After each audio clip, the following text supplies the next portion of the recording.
Team गई थी। अपराधियों ने पुलिस पर फायरिंग की। छापेमारी करने गई थी पुलिस। 4 अपराधी इस दौरान गिरफ्तार भी किए गए हैं। तो पुलिस और अपराधियों में मुठभेड़ और इस दौरान 4 अपराधियों की गिरफ्तारी। तो दोनों तरफ से गोली भी चली है। तस्वीर हम आपको दिखा रहे हैं। दर्जनों राउंड गोली चलने की बात सामने आ रही है। मोतिहारी से खबर आपको बता रहे हैं। बताया जा रहा है कि अपराधियों के जमावड़ा की सूचना पुलिस की टीम को मिली थी, जिसके बाद से पुलिस पहुंची और फायरिंग की गई अपराधियों की तरफ से, जिसके बाद से अब 4 अपराधियों की गिरफ्तारी। संध्या में सूचना मिली थी कि कुछ अपराधी हैं जो कि चकिया बैंक लूट्स में उनकी संलिप्तता है, वो भागने के फिरार में। इस संबंध में चेकिंग कराया गया और चेकिंग के दौरान उन्हें इंटरसेप्ट किया गया, तो उन्होंने हमारी टीम पर फायरिंग की और जवाबी कार्रवाई में 4 अपराधियों को पकड़ा गया है। इन सभी को चोटें आई हैं, उनका उपचार यहाँ कराया जा रहा है और हम लोग आगे कार्रवाई कर रहे हैं।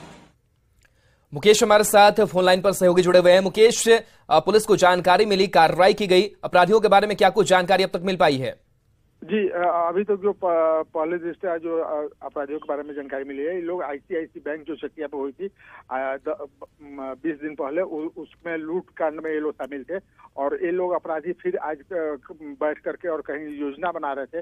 पुलिस को भनक मिली और पुलिस वहां जब गई तब पुलिस को देखते ये लोगों ने फायरिंग कर दिया। अपराधियों ने फायरिंग किया और पुलिस ने जवाबी कार्रवाई किया और उसके बाद से अपराधियों को गोली लगी है। अपराधियों को, जिन लोग 4 अपराधियों को गोली लगी है, उनको चकिया रेफरल अस्पताल में वहां लाया गया है, जहां प्राथमिक उपचार किया जा रहा है। और अधिकारी पहुंचे हुए हैं, एसपी वहां पहुंचे हुए हैं और पूरी जांच छानबीन की जा रही है, जांच की जा रही है। जी चलिए, शुक्रिया मुकेश तमाम जानकारी के लिए आपका।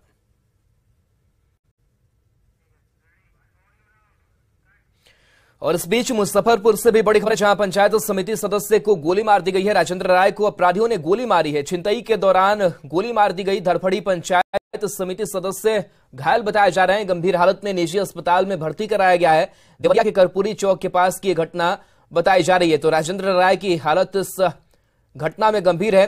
राजेंद्र राय को अपराधियों ने गोली मार दी। बताया जा रहा है कि छिनतई के दौरान गोली मार दी गई। धड़फड़ी पंचायत समिति सदस्य घायल बताए जा रहे हैं, जिनका इलाज निजी अस्पताल में कराया जा रहा है। हालत गंभीर है। अररिया में नेपाल से सटी सीमा पर 5 किलो चांदी के जेवर के साथ एक तस्कर को गिरफ्तार किया गया है। नेपाल के सुनसरी में नेपाल पुलिस ने इस तस्कर को उस वक्त गिरफ्तार किया जब अररिया के नरपतगंज में पथरदेवा के रास्ते ये तस्कर नेपाल में प्रवेश कर रहा था। गिरफ्तार तस्कर की निशानदेही पर एक सुनार को भी पुलिस ने गिरफ्तार किया है। सिवान में तमंचा लहराते 2 युवकों का वीडियो सोशल मीडिया पर वायरल हो रहा है। ये वीडियो लकड़ी नवीगंज थाना क्षेत्र का बताया जा रहा है। हालांकि न्यूज 18 इसकी पुष्टि नहीं करता है। वीडियो में साफ देखा जा सकता है कि एक युवक के हाथ कट्टा है और उसने रील बनाने के लिए भोजपुरी गाने का धुन बजा रखा है। वायरल वीडियो को लेकर सिवान एसपी ने जांच का आदेश दिया है।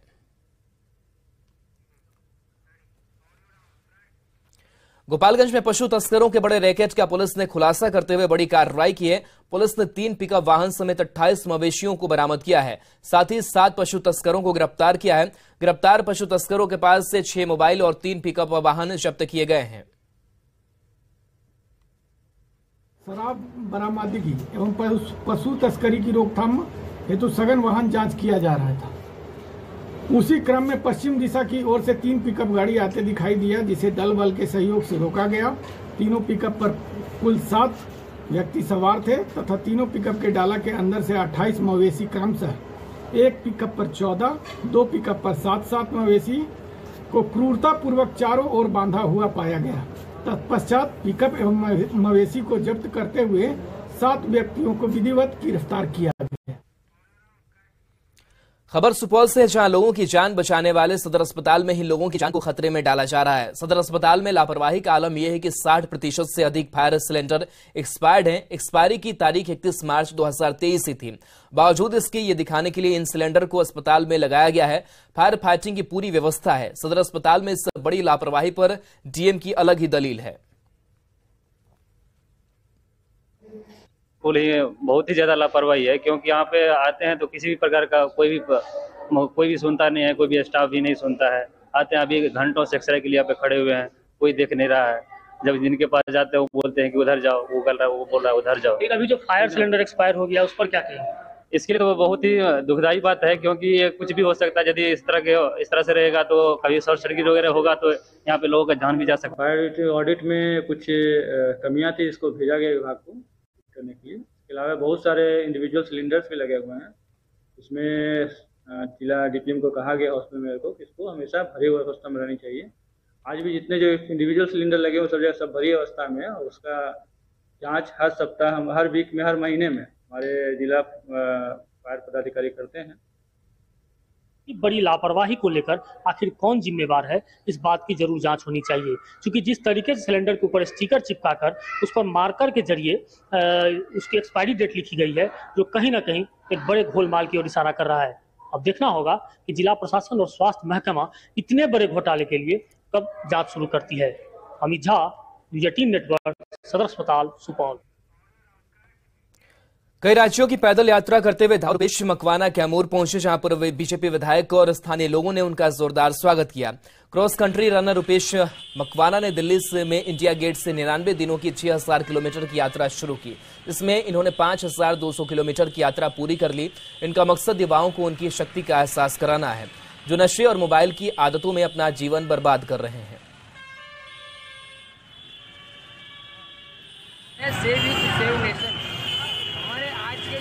बहुत पावर है, बहुत ताकत है, लेकिन आज का जो यूथ है उस ताकत को नशे में उसका दुरुपयोग कर रहा है। दूसरा के मोबाइल का ज़्यादा उपयोग कर रहा है, उसमें भी अपनी ताकत व्यर्थ कर रहा है। तो अपनी जो ताकत का है उसको सही उपयोग करेगा तो राष्ट्र के हित के लिए उपयोग करेगा तो अपना देश बहुत ही जल्द विश्वगुरु बन जाए। विश्व प्रसिद्ध मुजफ्फरपुर के शाही लीची को इस बार देश के अलग अलग हिस्सों के साथ ही विदेशों में भी भेजने की तैयारी चल रही है। इसको लेकर जिला प्रशासन तैयारी में जुटा है। मुजफ्फरपुर में इस बार 20 मई के बाद से लीची की तुड़ाई शुरू हो रही है। इसके साथ ही अब जिला प्रशासन मुजफ्फरपुर के जीआई टैग वाली शाही लीची को देश के अलग अलग हिस्सों में भेजने के लिए तैयारी कर रहा है। मुजफ्फरपुर के डीडीसी आशुतोष द्विवेदी ने बताया कि इस बार दरभंगा एयरपोर्ट और पटना एयरपोर्ट से अलग अलग देशों में लीची भेजी जाएगी। विजिबल रहता है तो हम लोग कोशिश कर रहे हैं कि इस बार हम लोग देश के बाहर भी जहां पर भी हम लोगों को मिलेगा ऐसा क्लाइंट जहां पर हम लोग भेज सके तो अर्लीस्ट पॉसिबल तरीके से उसको, ताकि उसकी शेल्फ लाइफ के अंदर रहते रहते उस लीची को भेजा जा सके, तो देश के बाहर भी दरभंगा एयरपोर्ट से भेजने के लिए प्रयास चल रहा है। केंद्रीय कृषि राज्य मंत्री कैलाश चौधरी ने बिहार की महागठबंधन सरकार पर जोरदार निशाना साधा। पूर्णिया में कैलाश चौधरी ने कहा कि बिहार में चाचा भतीजा की सरकार में गुंडाराज बढ़ गया है। यहां की सरकार माफिया चला रहे हैं, जिसके कारण बिहार में बेटियों के साथ अत्याचार हो रहा है। लव जिहाद जैसी घटना हर दिन हो रही है। होती है इस बिहार के अंदर लव जिहाद की घटनाओं का अंबार है। हर रोज लगभग 20-25 महीने हैं जिनको वो अपहरण करके या जिस तरह से लेकर जाते हैं या लव जिहाद के अंदर जिस तरह से उनको फंसाया जाता है, तो ऐसी घटनाएं इस प्रदेश के अंदर हो रही है। यहाँ पर जिस तरह से यहाँ के जो बजरी माफिया या जो है वो खनन माफिया है वो इस सरकार को चला रहे हैं। यहाँ पर शराब माफिया हैं जो इस प्रदेश के अंदर शराब माफिया सरकार को चला रहे हैं। प्रशांत किशोर के जन सुराज अभियान को पूर्व अफसरों का समर्थन मिल रहा है। अभियान से पूर्व आईपीएस और आईएएस अधिकारियों के जुड़ने को लेकर सियासत भी गर्मा गई है। यह सोचनीय विषय महागठबंधन के दलों के लिए है कि ये सभी पूर्व नौकरशाह उनके तरफ क्यों जा रहे हैं। भारतीय जनता पार्टी तो कार्यकर्ता आधारित पार्टी है और भारतीय जनता पार्टी विचारधारा पर चलने वाली पार्टी है, जिसके पास एक सक्षम नेतृत्व और एक सक्षम कार्यकर्ताओं की टोली है। अन्य लोगों को यह सोचना है कि उनका कारवा कैसे बढ़ेगा। ये महागठबंधन के लिए चिंता का विषय हो सकता है, भारतीय जनता पार्टी के लिए चिंता का विषय कतई नहीं है। सेवानिवृत्त अधिकारी किनके साथ जुड़ रहे हैं ये मायने नहीं रखता है भाई। मायने तो ये रख रहा है ना कि नीतीश कुमार जी और तेजस्वी जी के खिलाफ जुड़ रहे हैं। लालू जी और नीतीश जी के साथ में उन्होंने 30-32 साल काम किया और उसके बावजूद भी उनकी नीतियों को पसंद नहीं करके उनके खिलाफ में आज वो आए हैं। तंत्र है और हर आदमी अपने विचार से अपनी सुविधा के अनुसार अपने जहां उनकी विचारधारा मैच करती है वैसे लोगों के साथ अपने भविष्य को तलाशते हैं। तो इसमें कोई कौन सा पार्टी ज्वाइन कर रहा है इससे कोई फर्क नहीं पड़ता है और ये कोई मायने नहीं रखता कि कौन किस पार्टी में जा रहा है। ग्रामीण विकास विभाग मंत्री और समस्तीपुर के प्रभारी मंत्री शरण कुमार ने बाढ़ और सूखा को समीक्षा बैठक की। वहीं केंद्रीय मंत्री अश्विनी चौबे के कांग्रेस के झंडे पर दिए बयान पर शरण कुमार ने कहा कि उन्हें भारत सरकार के मंत्री पद से त्यागपत्र दे देना चाहिए। अश्विनी चौबे जी को हम लोग नेता रहे हैं, उनको मैं सलाह देना चाहता हूँ कि अब जो पार्लियामेंट के मेंबर हैं, अब भारत सरकार में जो मंत्री हैं, उनसे प्रत्याग कर देना चाहिए और किसी मंदिर में, किसी मस्जिद में जाकर के, किसी गिरजाघर में, किसी गुरुद्वारा में जाके उनको माथा टेकना चाहिए, प्रवचन करना चाहिए। बहुत अच्छा बात। मुख्यमंत्री नीतीश कुमार की विपक्षी एकता की मुहिम पर नेता प्रतिपक्ष विजय सिन्हा ने निशाना साधा है। वैशाली में विजय सिन्हा ने कहा कि नीतीश कुमार से बिहार नहीं संभल रहा है और वे देश में विपक्ष को एकजुट करने निकले हैं। ऐसे में नीतीश कुमार के प्रयास का कोई बड़ा असर नहीं पड़ेगा।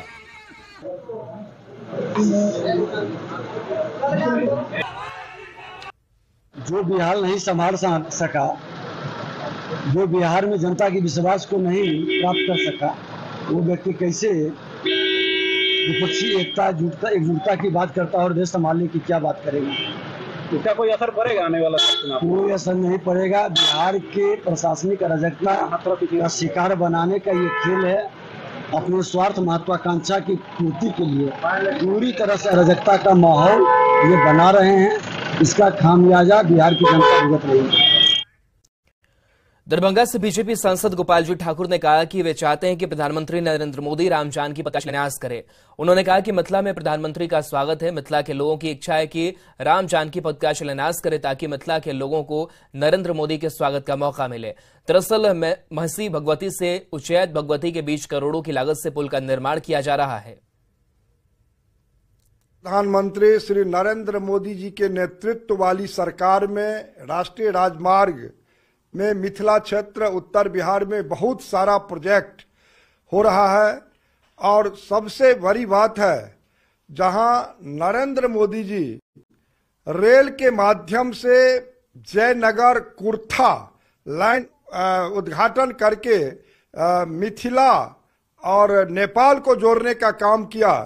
उसी तरीके से राम जानकी पथ जो अयोध्या से लेकर के जनकपुर अभी काम चल रही है, हम चाहेंगे माननीय प्रधानमंत्री जी से मिलकर के जो इसका मिथिला में आकर के और इसका भी वो शिलान्यास उद्घाटन माननीय प्रधानमंत्री जी करें।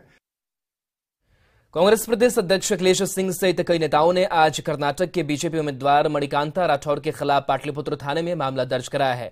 कांग्रेस के राष्ट्रीय अध्यक्ष मल्लिकार्जुन खड़गे के ऊपर बीजेपी नेता के दिए बयान के खिलाफ कांग्रेस ने थाने में आवेदन दिया। अखिलेश सिंह ने बताया कि अगर अध्यक्ष को कुछ हुआ तो इसके दोषी बीजेपी विधायक होंगे। किसी अध्यक्ष के साथ कोई हादसा हो जाए तो प्रजातंत्र के लिए, जमहूरियत के लिए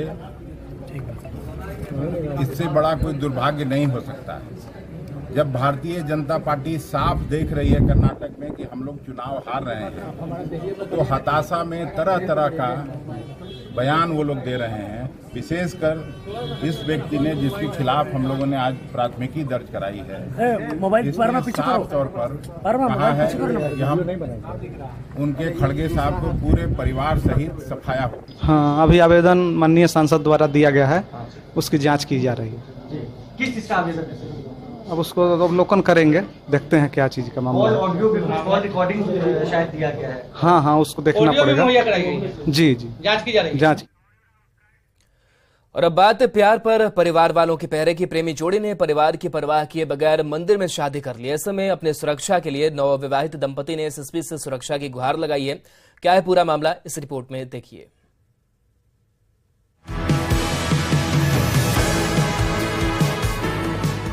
कहते हैं प्यार करने वालों पर हमेशा से समाज और परिवार की पहरेदारी रही है, लेकिन प्यार यदि सच्चा हो और यार वफादार हो तो दोनों को मिलने से कोई रोक नहीं सकता। कुछ ऐसा ही हुआ है भागलपुर के सबौर में, जहां बचपन से ही प्यार करने वाले प्रेमी और प्रेमिका ने परिवार वालों की मर्जी के खिलाफ जाकर मंदिर में शादी कर ली। लड़की वालों ने जब शादी को गलत मानते हुए लड़के को अपनाने से इनकार कर दिया, प्यार पर पहरेदारी बिठा दी तो फिर ये नव विवाहित जोड़ा पहुंच गया एसएसपी दफ्तर और पुलिस कप्तान से ही सीधे सुरक्षा की गुहार लगाई। एक ही स्कूल में पढ़ाई करते थे, तो वहीं पर स्कूल में ही क्लास में ही मुलाकात हुई थी, तो वहीं पर से शुरू हुआ। तो फिर हम होते होते उसके बाद फिर अभी इधर ही हम लोग सोचे कि हम लोग को शादी कर लेना चाहिए। राजी नहीं हुए इनके फैमिली वाले, तो मेरे फैमिली वाले के साथ थोड़ा टॉर्चर किए थे। थाना में जाके अब क्या किए नहीं पता, ये तो नहीं कर सकते, इसलिए हम लोग शादी तो कर लिए हैं, अब साथ में रहना चाहते हैं। और तो लड़की के परिवार वाले जो है बाधा, हाँ, लड़की के परिवार वाले बाधा दे रहे हैं। भागलपुर के वरीय पुलिस अधीक्षक ने लड़के और लड़की दोनों को पूरी सुरक्षा मुहैया कराने का भरोसा दिया है और संबंधित थाने को मामले की जांच कर कार्रवाई का भी निर्देश दिया है। एक सबौर से एक कपल आए थे जिन्होंने कि प्रेम विवाह किया था, तो उनको थानाध्यक्ष से बात किया गया है और उनको थाना भेजा गया है अगर तक कार्रवाई के लिए। मंदिर से पुलिस तक मीनाक्षी और नीरज का सफर सच्चे प्यार को बयां कर रहा है। दोनों बालिग हैं, ऐसे में विवाह से यदि परिवार को आपत्ति है भी तो कोई फर्क नहीं पड़ता।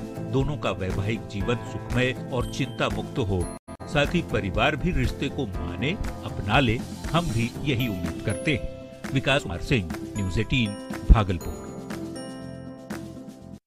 सिवान से बड़ी खबर है, जहां शराब से लदी 2 पिकअप जब्त की गई है। 10 लाख की विदेशी शराब जब्त की गई है। 3 शराब कारोबारी गिरफ्तार भी किए गए हैं। यूपी से ये शराब लाई जा रही थी। दरौली के बलगांव की घटना बताई जा रही है। उत्पाद विभाग की टीम ने यह बड़ी कार्रवाई की है।